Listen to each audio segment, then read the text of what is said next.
fils de Paul-Éloi Storms et de Gabrielle Castelot. La poétesse Gabrielle Lefort. Il est naturalisé français très jeune. Son frère cadet, le futur comédien Jacques Castelot, né en 1914. André Castelot est élève au collège Gerson, à Paris, puis à Sainte-Croix de Neuilly. Enfant, sa mère l'emmène régulièrement, le jeudi, au château de Versailles, puis au château de Fontainebleau et au palais du Louvre.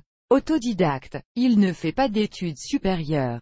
Gabrielle Castelot, Gabrielle Lefort, ayant rencontré Alphonse de Chateaubriand, elle en devient la maîtresse et également la collaboratrice. En 1934, André Castelot devient secrétaire particulier de celui-ci. Entre-temps, sa mère a adhéré à l'idéologie nationale-socialiste. En 1940, Gabrielle Lefort devient secrétaire générale de la direction de la Gerbe, journal politique et littéraire collaborationniste fondé par Alphonse de Chateaubriand. André Castelot y participe, en tant que rédacteur et critique dramatique.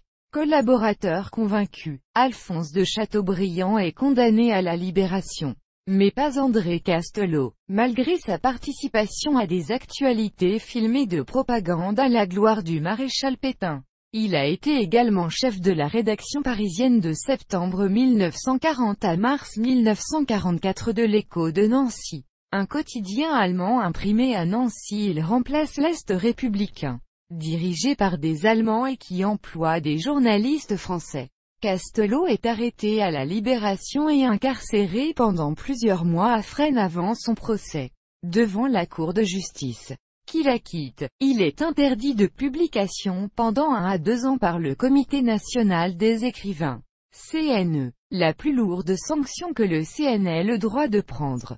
Directeur et fondateur en 1947 de la collection Présence de l'Histoire, à la librairie académique Perrin. André Castelot aimait à se définir comme homme de lettres et journaliste depuis 1935. En 1948, il publie un livre consacré à Louis XVII et à la détention de ce dernier à la prison du Temple. Il écrit plus tard: « C'est grâce à l'énigme du Temple que je suis devenu historien, ou plutôt, car je préfère cette définition.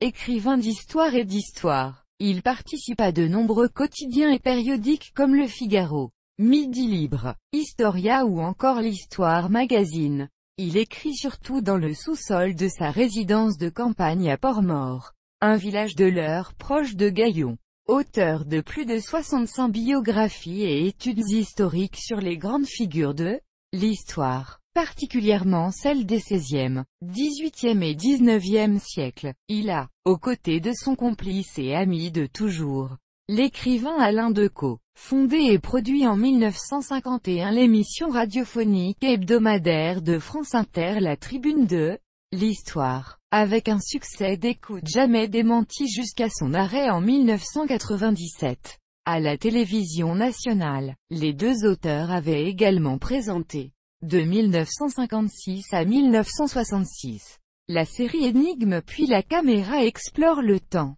Il a écrit des spectacles, Son et Lumière, notamment pour Chambord et pour Compiègne, et a présenté en 1984 sur la scène du théâtre du Palais Royal une évocation de François Ier le Magnifique. Il a aussi collaboré avec le metteur en scène et comédien Robert Hossein pour Jésus était son nom.